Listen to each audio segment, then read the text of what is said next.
The sound of applause fills the air as Emily accepts her diploma, her smile radiant under the graduation cap. In the audience, Amanda beams with pride, catching her daughter's eye with a subtle thumbs up. The moment perfect until Mark rises from his seat, champagne glass in hand. I'd like to make an announcement. Today marks not just Emily's new beginning, but mine as well. Amanda, he looks directly at his wife. I'm leaving you. Jenna and I are starting our life together. The silence that followed Mark's announcement seemed to stretch for an eternity. Amanda felt every eye on her, hundreds of them, as the blood drained from her face. Emily stood frozen on the stage, diploma clutched in her hand, her expression shifting from confusion to dawning horror. Mark, Amanda said, her voice surprisingly steady as she placed her hand gently on his arm. This isn't the time or place. This is Emily's day. But Mark shrugged off her touch, emboldened by whatever had driven him to this moment of cruelty. Everyone was going to find out anyway, he said, his voice carrying in the stunned quiet. I thought it would be easier this way, all at once. From 3 rows back, Jenna shifted uncomfortably, caught between apparent embarrassment and a strange pride at being publicly claimed. At 39, she looked conspicuously younger than Amanda, her highlighted hair and carefully maintained appearance a contrast to Amanda's more natural grace. President Harlow, the university's elderly leader, cleared his throat at the podium. Perhaps we should continue with the ceremony, he suggested delicately, gesturing for the next graduate to approach. But the damage was done. The perfect order of the ceremony had been shattered. Whispers raced through the crowd like wildfire. Amanda caught fragments. Can you believe he would? Poor Emily. The nerve at graduation of all places. On stage, Emily seemed to make a decision. Rather than returning to her seat, she walked directly to her mother, descending the steps with deliberate care in her graduation gown. Amanda stood to meet her, opening her arms. Mom, Emily whispered, her voice breaking as they embraced. I'm so sorry. Don't be, Amanda murmured back, stroking her daughter's hair, mindful of the cap. This is still your day. I'm okay. Mark stood awkwardly beside them, his moment of triumph fading as he registered the reactions around them. Several of Amanda's longtime friends were glaring openly at him. Emily's godfather, Richard, had half risen from his seat, looking ready to intervene. We'll talk about this later,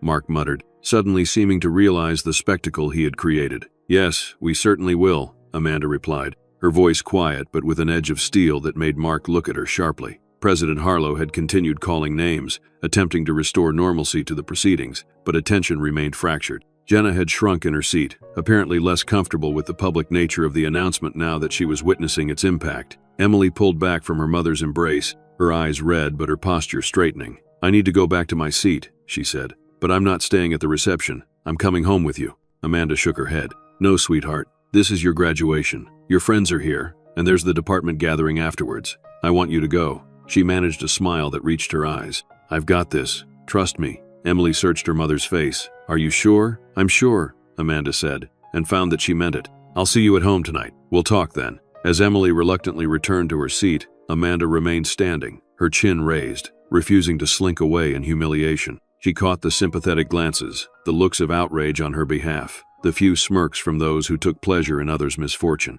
Through it all, she maintained her dignity, even as Mark awkwardly sat back down beside her, maintaining a foot of charged space between them. You could have waited, she whispered, not looking at him. I've waited long enough, he replied, a defensive edge to his voice. 25 years in your shadow, Amanda. Always the teacher's husband, living in your family's house, using your family's money. Our house, our money, she corrected calmly. Everything I had became ours when we married. That was the agreement. Mark's laugh was bitter. The agreement, right. Something in his tone made Amanda glance sideways at him. There was a smugness there that surprised her, even now. He thought he had the upper hand. That knowledge steadied her further. The ceremony continued, each name called, each graduate crossing the stage. Amanda applauded mechanically, her mind racing ahead. 25 years of marriage, ending in a public execution. Yet beneath her shock and pain, a strange calm was setting in. By the time the ceremony concluded, with Emily and her classmates tossing their caps into the air, Amanda had composed herself fully. She stood, gathering her purse.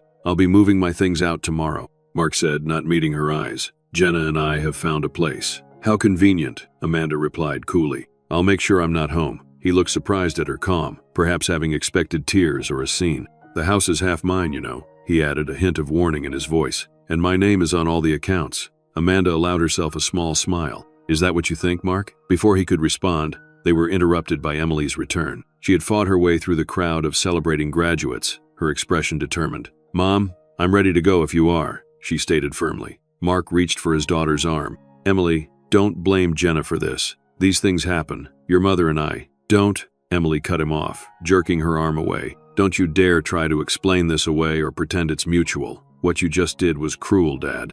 To Mom, to me, to everyone who cares about us. You're upset now, but you'll understand. I understand perfectly, Emily interrupted again. Her voice shook, but her words were clear. You humiliated Mom in front of hundreds of people on what should have been one of the happiest days of my life. That tells me everything I need to know. Around them, people were moving toward the reception area, though many were still casting curious glances their way. Amanda placed a gentle hand on Emily's shoulder. Emily, go to your reception. Your friends are waiting, and Professor Winters specifically mentioned wanting to introduce you to that publisher friend of his. Amanda's voice was gentle but firm. I meant what I said. I've got this. Emily hesitated, torn between loyalty and opportunity. Go, Amanda insisted. I'm going to head home and have a glass of wine and a long bath. We'll talk tonight. After another moment of hesitation, Emily relented. Okay, but I'm coming straight home after. No after parties. Deal, Amanda said, hugging her daughter once more. I'm so proud of you, honey. Nothing changes that. As Emily walked away, casting one last glare at her father, Mark shifted uncomfortably. Amanda,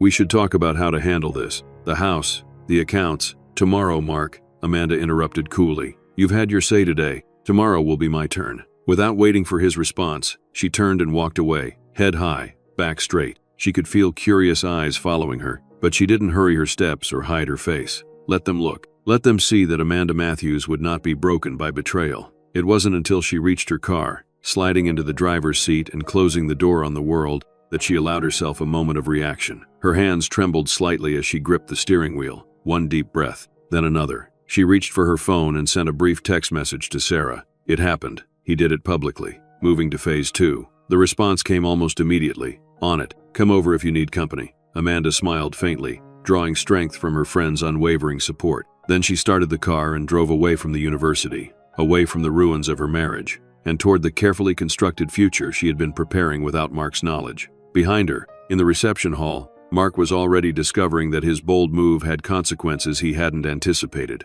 Several of Amanda's longtime friends had pointedly turned their backs when he approached. Emily's godfather, Richard, had cornered him with a few choice words about loyalty and decency, and Jenna, uncomfortable with the hostile glances, was suggesting they leave early. Mark Matthews thought he had orchestrated the perfect exit from his marriage. He had no idea that Amanda had written a very different final act. 6 months earlier, Amanda had been grading papers at the kitchen table when Mark's phone, left behind during his morning rush, had chimed with a message. She wouldn't have looked. Respect for privacy had always been fundamental in their marriage, except that the preview displayed on the screen had caught her eye. Can't wait for tonight. Wear that blue thing I like. The message was from Jennifer W., which Amanda knew was Mark's work colleague, Jenna Wilson. The familiarity of the message, its intimate tone, had made her stomach drop. For a moment, she'd sat frozen, red pen suspended over a student's essay on The Great Gatsby. That night, when Mark returned late claiming a client dinner had run long, Amanda had watched him with new eyes. The slight flush to his cheeks when he mentioned the client's name, the faint scent of unfamiliar perfume clinging to his collar, the way he avoided her eyes when he declined a glass of wine, saying he'd had enough already. How's Jennifer doing? Amanda had asked casually, testing the waters. Settling in well at the firm? Mark's hesitation had been brief but noticeable. Jenna? Yeah, she's doing great. Fast learner. The confirmation of her suspicions that Jennifer W. was indeed Jenna Wilson, and that Mark was familiar enough with her to have a nickname, had been like a stone settling in Amanda's stomach. Still, she hadn't confronted him. Not yet. Not without being certain. Not without a plan. The next day, she'd called Sarah Klein, her oldest friend and, conveniently, one of the city's most respected divorce attorneys. They'd met for coffee at a small cafe across town, far from Mark's office or their usual haunts. I might be overreacting, Amanda had said, staring into her latte after explaining the situation. It could be innocent. Sarah, sharp-eyed and practical after 20 years of handling divorces, had reached across the table to squeeze Amanda's hand. It could be, and if it is, no harm done. But if it's not, she'd paused. Amanda, I've seen this movie before, too many times, and I never thought Mark would be that guy. But men surprise you, Amanda had finished for her. She'd seen it herself, over decades of teaching. The seemingly devoted husband who ran off with his secretary. The loving father who abandoned his family for a younger model. She'd comforted colleagues through such betrayals, recommended Sarah's services more than once. She just never thought it would be her story. What do I do? she'd asked. You get smart, Sarah had replied, her voice hardening with professional resolve. You start documenting, and you remember that prenup your father insisted on. The prenuptial agreement had been a source of tension early in their marriage. Amanda's family had old money, not vast wealth, but substantial property and investments passed down through generations. Her father, cautious and protective, had insisted on the agreement despite Amanda's romantic objections. Mark had signed it with visible reluctance,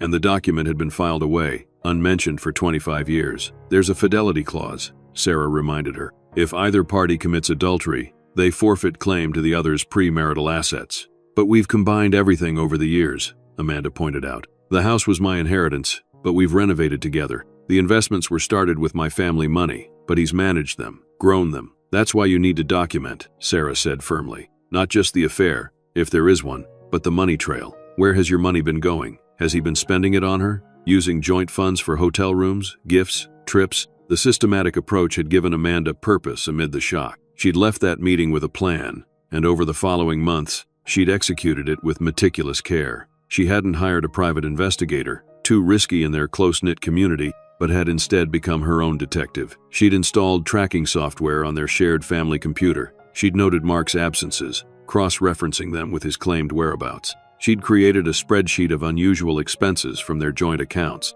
She'd photographed Mark and Jenna from a distance during a business lunch that involved far more leaning in and laughter than business required. Most critically, she'd quietly activated the terms of their prenuptial agreement through Sarah, documenting her suspicions and evidence with the family attorney who had drawn up the original agreement. It wasn't a formal filing, that would come later, but it established a timeline and intent that would be legally significant. Throughout it all, she'd maintained normalcy at home. She'd cooked Mark's favorite meals, asked about his day, kept up with their social obligations. If she was quieter than usual, more thoughtful, he hadn't seemed to notice. His attention was elsewhere. In March, 3 months before Emily's graduation, Amanda had received the confirmation she couldn't ignore. Mark had left his email open on their home computer, and a hotel reservation confirmation showed a king room booked in his name for a night he'd claimed to be at a financial conference in Chicago. The reservation was for a local hotel, just 30 minutes from their home. That night, sitting alone in their bedroom while Mark was working late, Amanda had allowed herself an hour of grief. She'd cried for the marriage she thought she had, for the betrayal that cut deeper than she'd imagined possible. Then she'd washed her face, called Sarah, and finalized their strategy. He's getting bolder, Sarah had observed during their next meeting. That's common. The longer they get away with it, the more risks they take. He mentioned wanting to use some of our savings to invest in a new opportunity, Amanda had said. $20,000. Said it could double quickly. Sarah's expression had hardened. Don't sign anything. Don't authorize any transfers. In fact, it might be time to start moving some assets to accounts he can't access. Isn't that illegal? Amanda had asked, hesitant. Not your personal inheritance funds, Sarah had explained. Those remain legally yours under the prenup, especially with the infidelity clause. We're just ensuring they're protected when everything comes to light. Carefully, with Sarah's guidance, Amanda had begun extracting her inherited assets from their joint holdings. Not everything. That would alert Mark immediately, but enough to ensure she wouldn't be left vulnerable. She'd opened new accounts at a different bank. She'd consulted with her family's financial advisor, separate from Mark's firm. She'd updated her will, removing Mark as the primary beneficiary.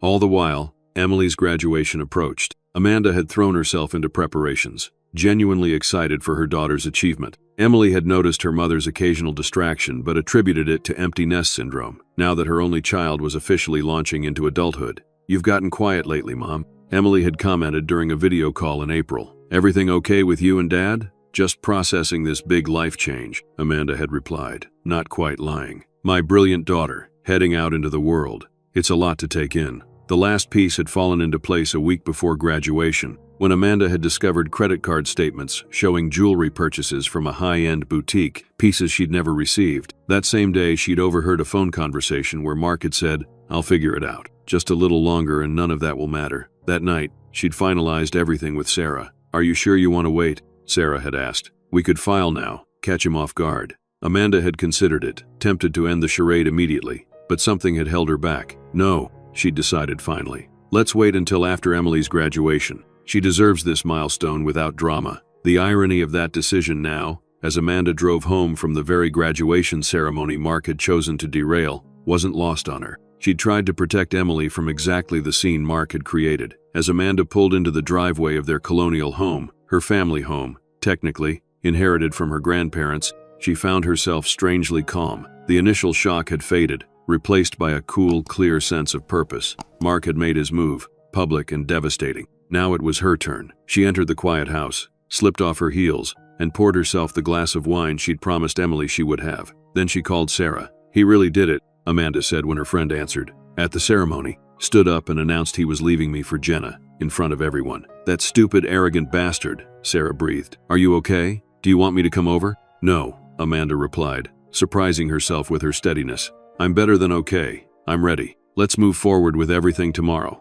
First thing. The bank will be ready at 9, Sarah confirmed. "The papers are prepared. Are you sure you want to do it this way?" Amanda took a sip of her wine, thinking of Mark's smug certainty when he'd said the house was half his, that his name was on all the accounts. Thinking of his comment about living in her shadow for 25 years, the resentment that had clearly been building. "Yes," she said firmly. "He chose how to end our marriage. I'll choose what happens next." As she hung up, Amanda moved through the house she'd grown up in, that she'd so happily shared with Mark for their entire marriage. Family photos lined the hallway. Emily's growth charted from infancy to adulthood, family vacations, anniversary celebrations. 25 years of what she'd thought was partnership, revealed now as something else entirely. In their bedroom, she opened Mark's closet and looked at his precisely arranged clothes, his collection of expensive ties, many of them gifts from her over the years. Tomorrow he would come to collect these things, expecting a tearful, broken woman, expecting to dictate terms from a position of power. Amanda smiled faintly and closed the closet door. Mark had always underestimated her quiet strength, mistaking her kindness for weakness. It was time he learned the difference. At precisely 9 a.m. the morning after graduation, Amanda walked into First National Bank, dressed in a navy blue suit that projected confidence and capability. Sarah Klein walked beside her, briefcase in hand, her expression professionally neutral. "Mrs. Matthews," greeted Walter Chen, the bank manager who had handled Amanda's family accounts for 15 years. "And Miss Klein, everything is prepared as requested." "Thank you, Walter," Amanda replied with a calm smile. "I appreciate your discretion." In Mr. Chen's office, Amanda signed the documents that officially froze the joint accounts she shared with Mark and transferred the remaining inherited assets, those Mark hadn't yet managed to access, into her secure accounts. The process took less than 30 minutes, but by the time they left the bank, Mark Matthews' financial landscape had changed dramatically. "Phase 1 complete," Sarah said as they walked to their next appointment. "Are you ready for Phase 2? Amanda nodded, her resolve strengthening with each step. More than ready. At 10 a.m., they arrived at the offices of Weston Financial Group, where Mark had built his career over 20 years. Amanda had called ahead and scheduled this meeting with Philip Weston himself, the firm's founder and Mark's mentor. Philip greeted her warmly, though concern etched his features. "Amanda, I was so sorry to hear about what happened yesterday. Is there anything I can do?" "Actually, yes," Amanda replied, taking a seat across from his desk. "There are some financial matters you should be aware of, as Mark's employer." Sarah placed a folder on the desk and opened it, revealing printed emails, receipts, and bank statements. "Over the past 6 months," Amanda explained calmly, "Mark has been using company resources to conduct his affair with Jenna Wilson. Company credit cards used for hotel rooms and dinners, company time spent on non-business activities, and there's evidence suggesting he's been moving client funds into unauthorized investments." Philip's expression darkened as he examined the documents. "These are serious allegations, Amanda." "They are," she agreed. "And as a major client of this firm myself, I felt you should know before the situation potentially impacts other clients or the company's reputation." She wasn't exaggerating her status. Her family's investments,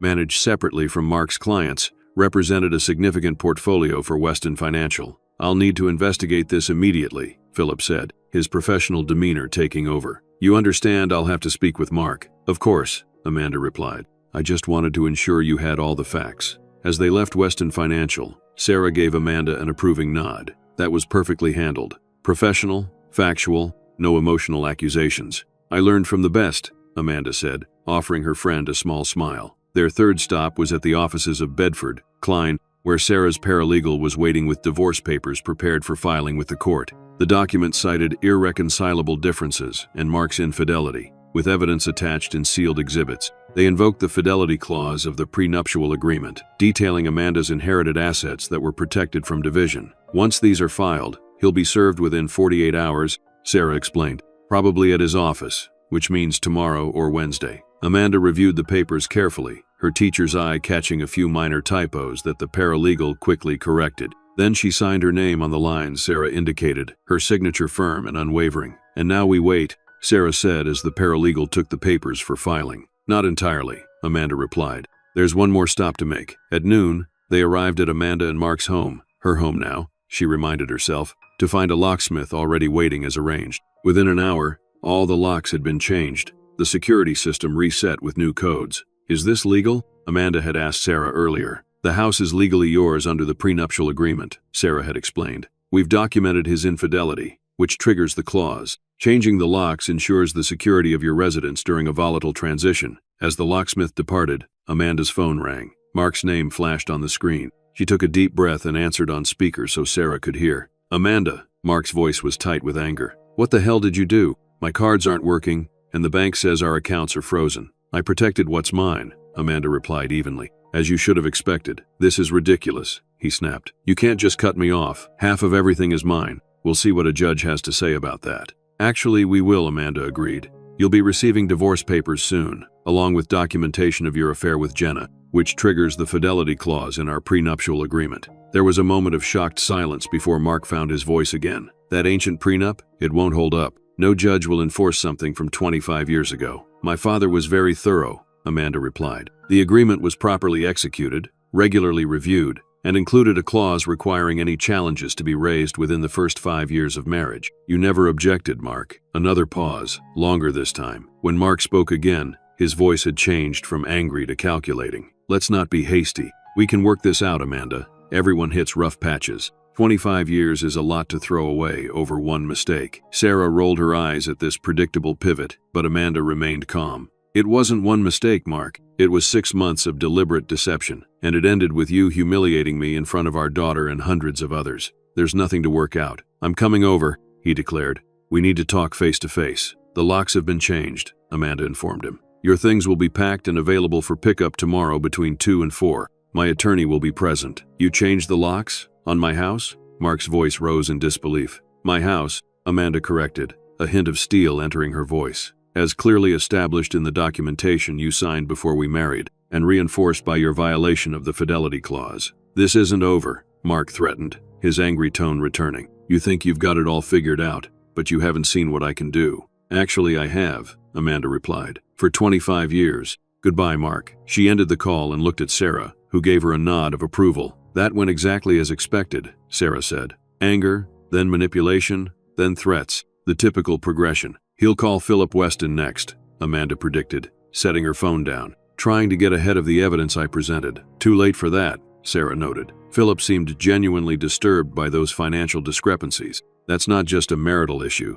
That's potentially criminal if he's been moving client funds inappropriately." Amanda hadn't wanted to believe Mark capable of financial impropriety, but the evidence had been clear in the documents she discovered. Emails discussing creative accounting to free up funds for a special investment opportunity. Transfers that didn't match client authorizations. It had been these discoveries, more than the affair itself, that had shocked her most deeply. The man she'd married had been ambitious but ethical. The man he'd become was someone she no longer recognized. "What now?" Amanda asked, suddenly feeling the weight of the morning's activities. "Now you rest," Sarah advised. "There's nothing more to do today. Tomorrow we'll be busy enough when we meet him to hand over his belongings." But rest wouldn't come easily. After Sarah left, promising to return the next day, Amanda found herself wandering the empty house, feeling its spaces differently now. This room where they'd hosted countless dinner parties, that corner where they'd placed the Christmas tree each year, the study where Mark had worked late into the night, supposedly managing their investments, actually conducting his affair through emails and messages.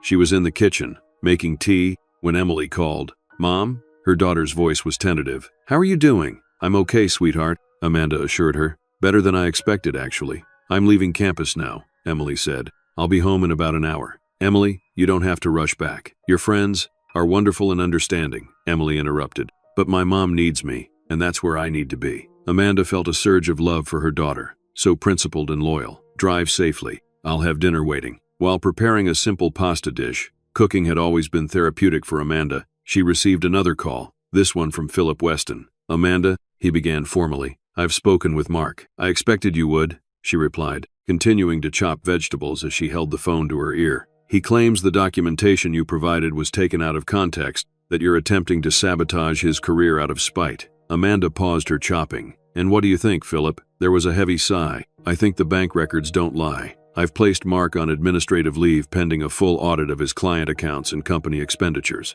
I'm sorry it came to this, Amanda said, and meant it. I never wanted to damage his career. You didn't, Philip assured her. His choices did. For what it's worth, Amanda, I've known you both for 20 years. This isn't who I thought Mark was either. After hanging up, Amanda leaned against the counter, processing this new development. Administrative leave would cut off Mark's income temporarily, adding financial pressure to the frozen accounts and impending divorce. She hadn't planned for that specifically, but it was an inevitable consequence of his actions. She was placing the pasta dish in the oven when her phone chimed with a text message from Jenna Wilson, of all people. Amanda, I'm sorry about what happened at the graduation. I never wanted it to be like this. Mark told me your marriage was already over, that you were just keeping up appearances for Emily's sake. I need to talk to you. Amanda stared at the message, emotions swirling. The audacity of this woman, her husband's mistress, reaching out as if they could have some sort of civilized conversation, as if Amanda owed her anything at all. She typed a brief reply. There's nothing to discuss.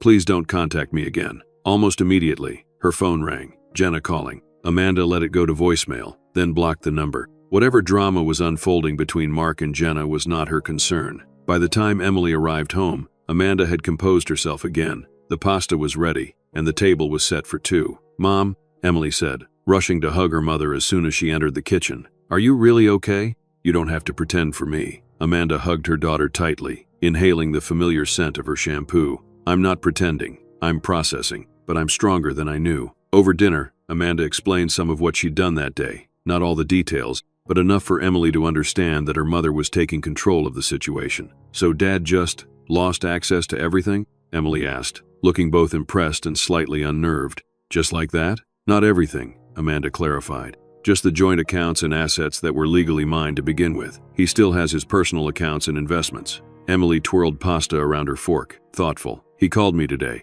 tried to explain himself, said it was just a stupid mistake and that you were overreacting. Amanda kept her expression neutral, though her heart clenched. And what did you say? I told him that publicly humiliating my mother wasn't a mistake, it was a choice. And that if he wanted to talk to me, he needed to make things right with you first. Emily's voice gained strength as she spoke. Then I hung up on him. Pride mixed with concern in Amanda's chest. Emily, I don't want to come between you and your father. You're not, Emily insisted. He did that all by himself. She pushed her plate away, suddenly less interested in food. Did you know? Before yesterday, I mean. Amanda nodded slowly. I had suspicions for months. I've been gathering evidence, preparing legally, just in case. So when he announced it publicly, I was shocked by the timing and setting, but not by the information, Amanda admitted. I'm sorry, honey. I didn't want to burden you with this during your final semester. Emily reached across the table to squeeze her mother's hand. You don't need to protect me from the truth, Mom. I'm an adult now, remember? Fresh diploma and everything.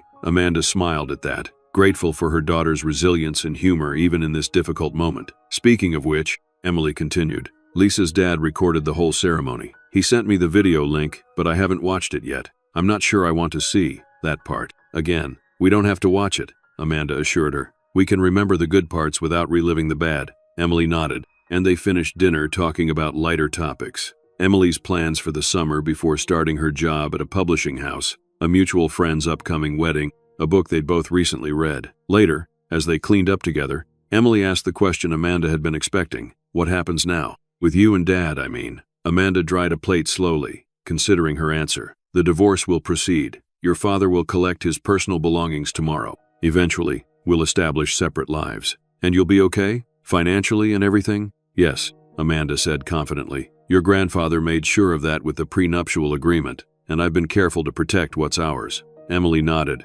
relief evident in her expression. Then, more hesitantly, she asked, and emotionally, will you be okay that way too? Amanda put down her dish towel and turned to face her daughter fully. I'm hurt, Emily, and angry. I won't pretend otherwise. 25 years is a long time to share your life with someone, and discovering that the life you thought you had wasn't real, that's painful. I know, Emily said softly. But, Amanda continued, I'm also discovering something unexpected. Beneath the hurt, there's a sense of potential. For the first time in a long while, my future is entirely my own to shape. That's frightening, but it's also strangely liberating. Emily studied her mother's face, seeming to search for signs of brave pretense. Finding none, she smiled slightly. You really are going to be okay, aren't you? I really am, Amanda confirmed. It may take time, but I'll get there. We both will." That night, as Emily slept in her childhood bedroom, Amanda sat alone in her study, reviewing the financial documents Sarah had helped her prepare. Tomorrow, Mark would arrive to collect his belongings,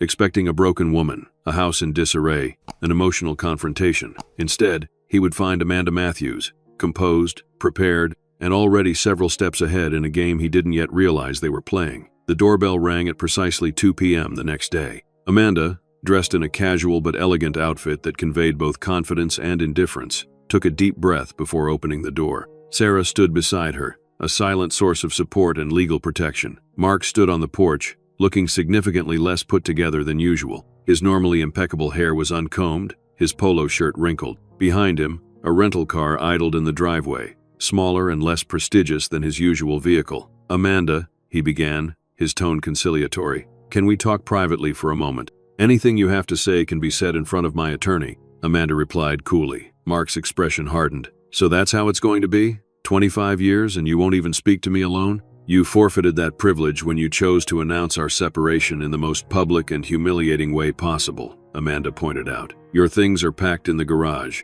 You have 2 hours to remove them." She stepped back, allowing him to enter but making no move toward physical contact or further conversation. Sarah nodded professionally as Mark passed, her presence making it clear this was a legal procedure, not a personal visit. In the garage, neatly labeled boxes contained Mark's clothing, personal items, and the few possessions that had been exclusively his golf clubs, his collections, his books, all organized and inventoried on a list Sarah handed him. "This is ridiculous," Mark muttered, looking around at the boxes. "Half of what's in this house is mine. The inventory we've provided adheres to the terms of your prenuptial agreement," Sarah stated clinically. "Your personal property is here. Jointly acquired household items remain with the property, which belongs to Mrs. Matthews under the terms triggered by your infidelity." Mark's face flushed with anger. "That prenup was signed under duress. No court will uphold it after 25 years. "You're welcome to challenge it," Sarah replied, unfazed. "However, the agreement was properly executed, witnessed, and includes regular renewal confirmations that you signed every 5 years, the most recent being just 3 years ago." Amanda remembered those 5-year reviews, her father's insistence that the agreement be periodically reaffirmed to maintain its strength. Mark had always signed the renewal documents with minimal complaint, assuming they were just a formality for Amanda's traditionalist father. He hadn't realized he was repeatedly validating the very contract he now wished to contest. "This is robbery," Mark snapped, looking from Sarah to Amanda. "You're taking everything I worked for." "No," Amanda corrected quietly. "I'm keeping what was always mine, the house that my grandparents built. The investment started with my family's money, the things you accumulated using my inheritance. I grew those investments," Mark protested. "I turned your family's dusty old portfolio into something actually valuable. And you were compensated for that through our comfortable lifestyle," Amanda pointed out. "The vacations, the club memberships, the luxury cars, all enjoyed equally by both of us." Mark began pacing, his carefully constructed charm giving way to frustration.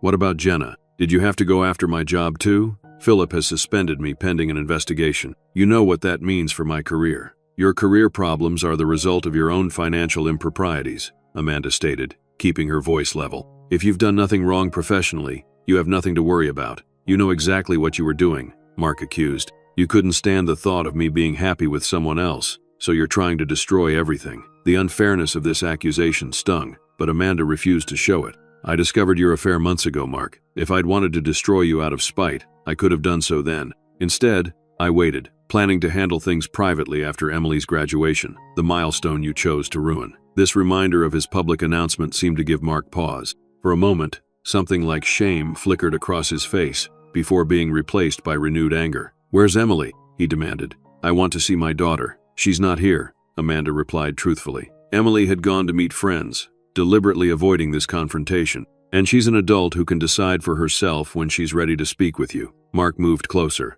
his voice dropping to the persuasive tone that had once been so effective with Amanda. "Look, I know you're hurt. I handled things badly, but we can work this out more fairly without lawyers. For Emily's sake, for all the years we had together." "Stop," Amanda interrupted, her voice firm. "There's nothing to work out. The terms are clear, the evidence is documented, and the consequences are set in motion. Please collect your things within the allotted time." With that, she turned and walked back into the house, leaving Sarah to supervise Mark's packing. She didn't want him to see how his presence still affected her, how the familiar cadence of his voice could still stir memories of happier times. That vulnerability was hers alone to process. In the kitchen, Amanda poured herself a glass of water with hands that trembled slightly. The confrontation had been both easier and harder than expected. Easier because her preparation gave her confidence. Harder because seeing Mark, the man she'd loved for half her life, reduced to desperate anger brought no satisfaction. Her phone chimed with a text from Emily. "How's it going? Do you need me to come home?"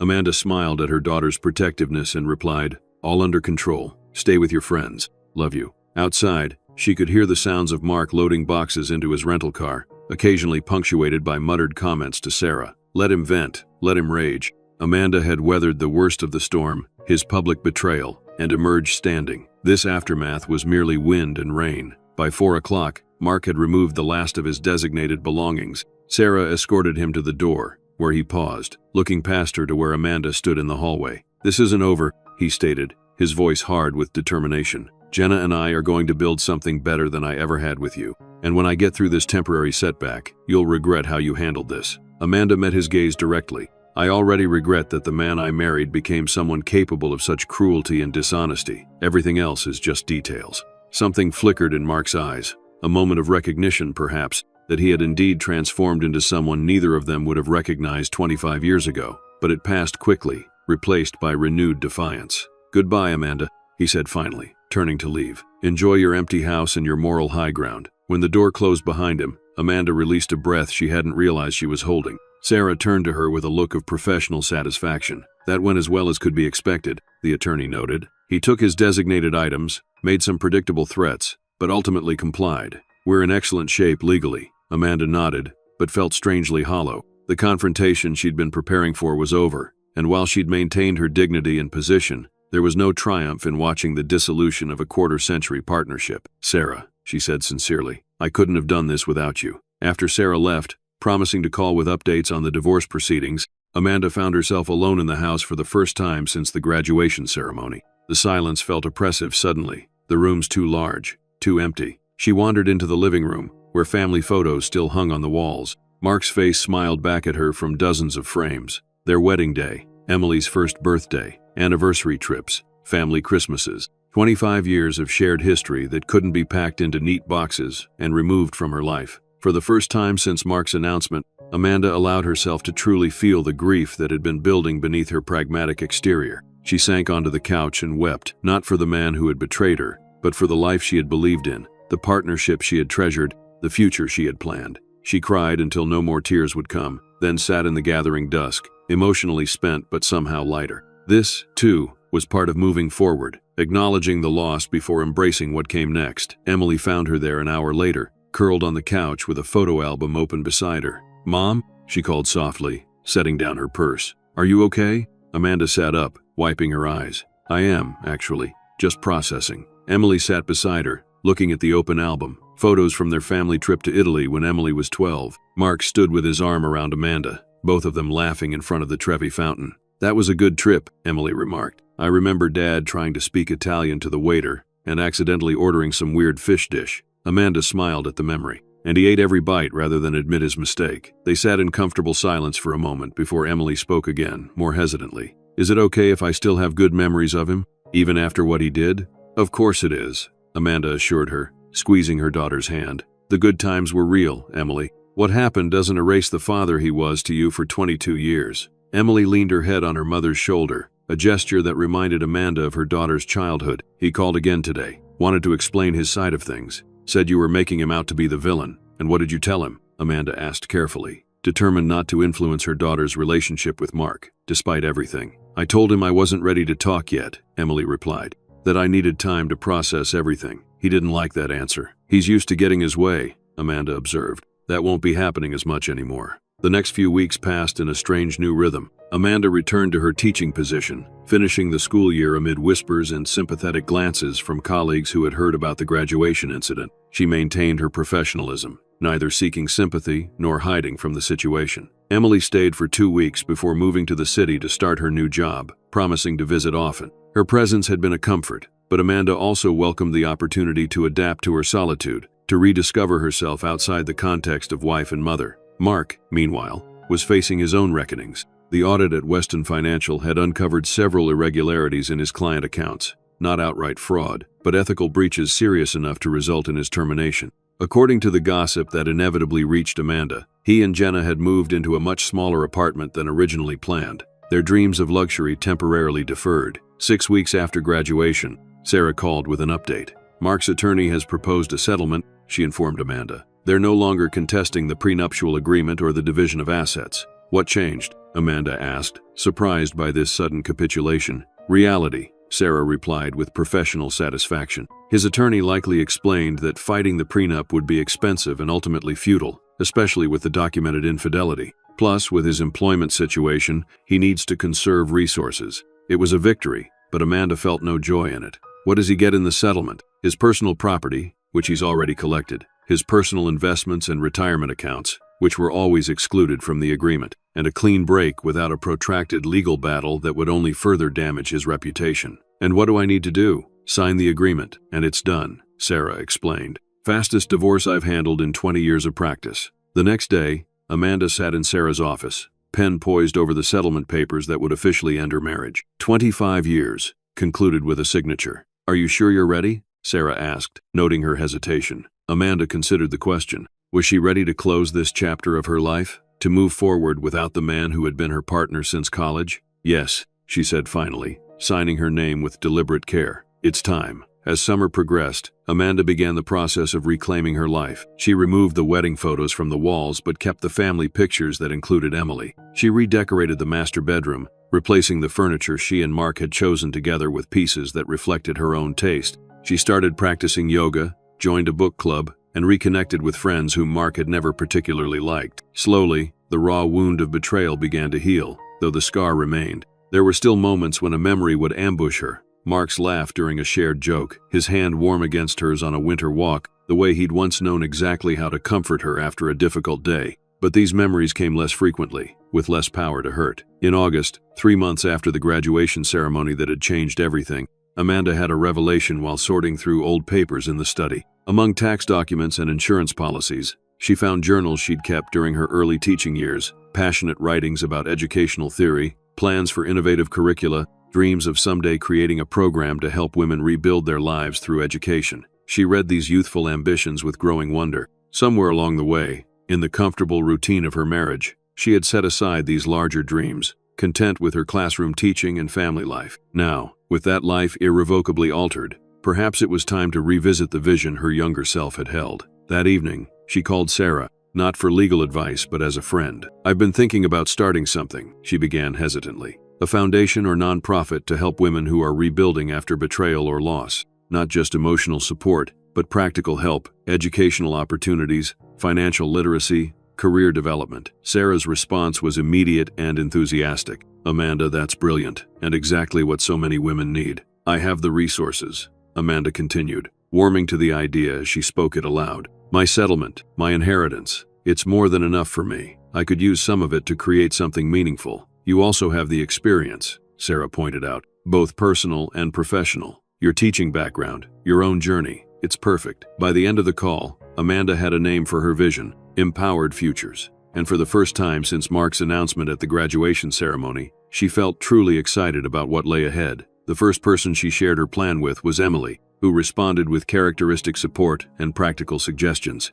You should talk to Professor Chen in the business school, her daughter advised during their weekly video call. She specializes in social entrepreneurship, and I know people at the publisher who could help with materials if you need them. The next few weeks were a flurry of research, meetings, and planning. Amanda applied for nonprofit status, created a mission statement, and began outlining programs. She converted the home office, once Mark's domain, into the headquarters for Empowered Futures, symbolically transforming a space associated with betrayal into one dedicated to healing and growth. By early fall, Amanda had assembled a small board of directors, including Sarah, 2 fellow educators, and a financial advisor recommended by Philip Weston. The foundation was taking shape, with plans to launch formally after the new year. On a crisp October evening, while finalizing plans for the foundation's inaugural fundraising gala, Amanda received an unexpected call from Emily. Mom, I ran into Dad today, her daughter said without preamble. At a cafe near my office. Amanda's heart skipped a beat.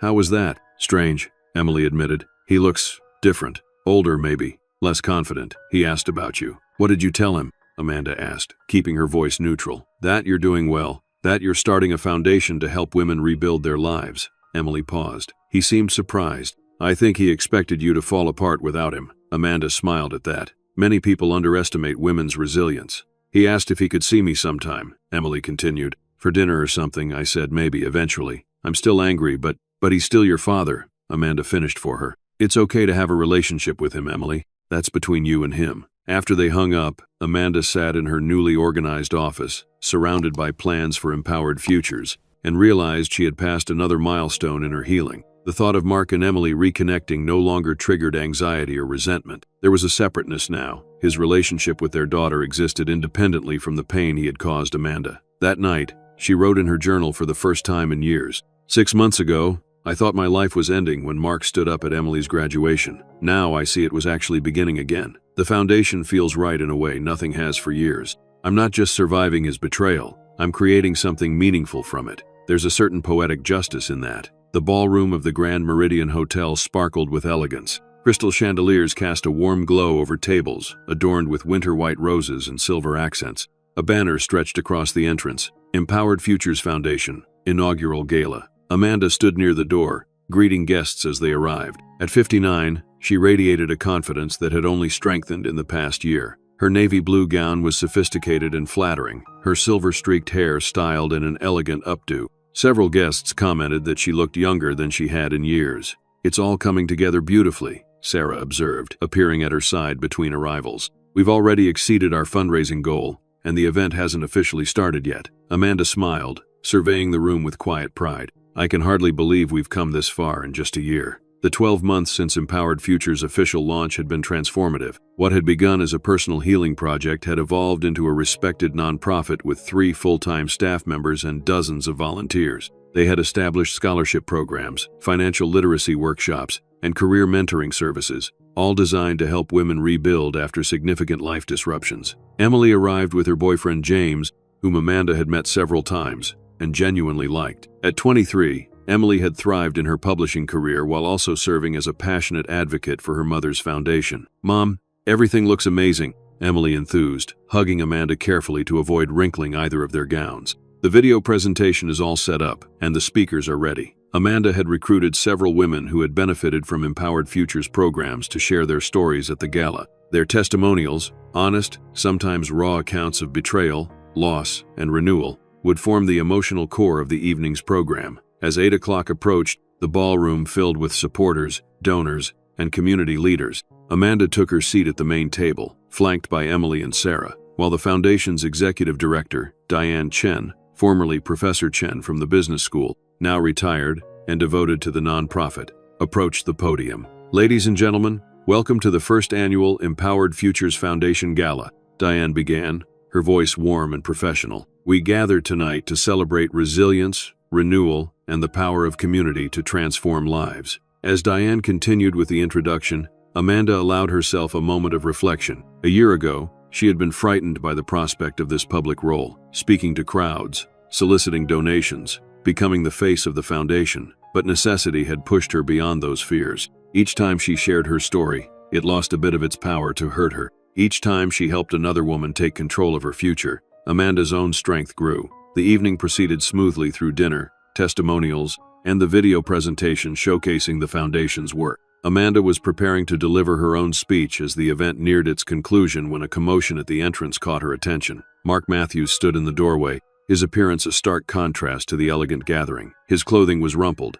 his face flushed with what Amanda recognized as the effects of too much alcohol. Beside him, a hotel security guard was attempting to dissuade him from entering. Sir, this is a private event. Unless you have an invitation. I don't need an invitation, Mark interrupted loudly. My wife is running this show. Ex-wife, he corrected himself with a bitter laugh. Amanda Matthews. A ripple of uncomfortable murmurs spread through the room as heads turned toward the disturbance. Amanda felt Emily stiffen beside her. Mom, I'm so sorry, Emily whispered. I mentioned the gala when I saw him last week, but I never thought he would. It's not your fault, Amanda assured her, already rising from her seat. With a subtle nod to Sarah, who immediately moved toward the security staff, Amanda approached the entrance with measured steps. Mark, she said calmly when she reached him, this isn't the place for whatever you're hoping to accomplish. Mark's eyes narrowed as he focused on her. taking in her elegant appearance, the respect evident in the room's hushed attention. "Look at you," he said, his voice carrying despite his attempt at a private confrontation. "Amanda Matthews, savior of broken women. Did you tell all these nice donors how you destroyed your husband's life? How you took everything I built and turned it into this?" Sarah had reached them by now, along with a security guard and the hotel's event manager. "Mr. Matthews," Sarah began professionally, "I suggest you leave voluntarily before..." "Before what?" Mark challenged, his voice rising. "Before you have me removed? Go ahead. Everyone should see what she's really like. The perfect Amanda, who waited until I made one mistake, and then demolished 25 years of marriage without a second thought." The room had gone completely silent, all pretense of ignoring the confrontation abandoned, as 200 guests witnessed the scene unfolding. Amanda was acutely aware of every eye upon her, of the Foundation's reputation hanging in the balance of her response. A year ago, such a public confrontation would have been her worst nightmare. Now, she found herself surprisingly calm. "Mark," she said, her voice clear and steady enough to carry throughout the room, "you're right about one thing. This foundation was born from the end of our marriage.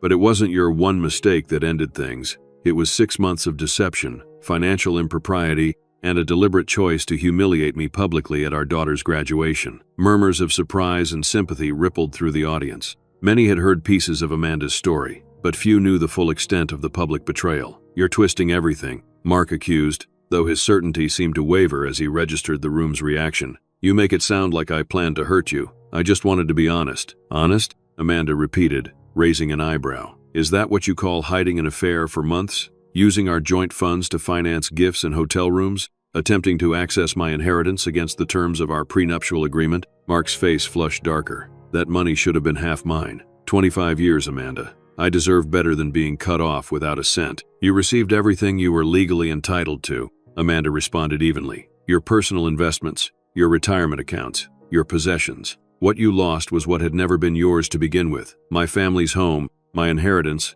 the assets protected by the agreement you signed and repeatedly reaffirmed." She took a step closer, her voice dropping slightly but still audible in the silent room. "But this isn't about money, is it, Mark? It's about control. You couldn't stand that I didn't fall apart without you, that instead of crumbling, I built something meaningful, something that helps other women find the strength I discovered when you thought you were breaking me." For a moment, something vulnerable flashed across Mark's face, a glimpse of the man Amanda had once loved, momentarily visible beneath the angry, bitter exterior he now presented. "You moved on so easily," he said, his voice suddenly smaller. "Like I was nothing. 25 years gone in an instant." "Not easily," Amanda corrected gently, "and not instantly. I grieved our marriage deeply, but I refused to let your betrayal define the rest of my life. That's what Empowered Futures is about. Not victimhood, but choice. Not revenge, but renewal." She gestured to the room around them, to the banners and displays showcasing the Foundation's work. "Every woman here has a story of loss or betrayal, but those stories don't end with the loss. They continue with what we choose to build afterward." The tension in the room had transformed, the uncomfortable spectacle shifting into something more profound. Amanda was aware of nodding heads among the guests, of Emily's proud smile, of Sarah's quiet approval. "I'm sorry your life hasn't gone as you planned," Amanda continued, her voice softening further. "Truly I am. But disrupting this event won't change that. It won't give you back what you lost through your own choices." Mark seemed to deflate before her eyes, the angry energy that had propelled him into the ballroom dissipating as he looked around at the witnesses to his outburst. The security guard moved forward again, gently but firmly taking his arm. "Sir, I need to escort you out now." This time, Mark didn't resist. As he turned to leave, he looked back at Amanda one last time. "You really are better without me, aren't you?" The question hung in the air between them, raw and honest in a way their confrontation hadn't been until that moment. "I'm different without you," Amanda replied simply. "That's neither better nor worse, just true." After Mark was escorted out, a profound silence held the room for several seconds before Diane stepped to the microphone. "Ladies and gentlemen, I believe we've just witnessed the very essence of what Empowered Futures represents: dignity in the face of difficulty, strength during confrontation, and the grace to acknowledge pain without being defined by it." She turned toward Amanda with genuine admiration. "Mrs.